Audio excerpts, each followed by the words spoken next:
જય શ્રી કૃષ્ણ, જય દ્વારકાધીશ મિત્રો. આજે આપણે અધ્યાય 16નો 13 થી 15 એમ 3 શ્લોક સમજીશું.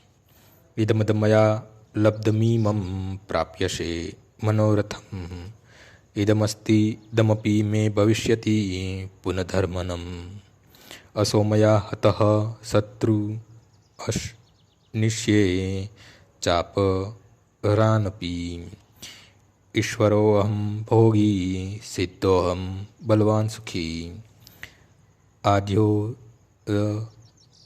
ભીવંજાનસ્મી કો ન્યોસ્તિ સદસો મયા યશ્ય દાસ્યામી મોદિશ્ય ઇત્યજ્ઞાન વિમોહિતા.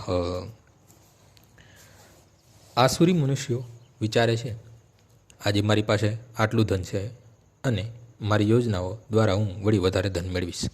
હાલમાં મારી પાસે આટલું છે અને ભવિષ્યમાં તે વધીને વધારે થઈ જશે. તે મારો શત્રુ છે અને મેં તેને મારી નાખ્યો છે અને મારા બીજા શત્રુઓ પણ માર્યા જશે. હું બધી વસ્તુઓનો સ્વામી છું, હું ભોગતા છું, હું સિદ્ધ છું, શક્તિશાળી અને સુખી છું. હું સૌથી વધુ ધનવાન છું તથા મારી આજુબાજુ મારા કુળવાન સંબંધીઓ છે. કોઈ અન્ય મારા જેવો બળવાન નથી તથા સુખી નથી. હું યજ્ઞો કરીશ, હું દાન આપીશ અને એ રીતે આનંદ પામીશ.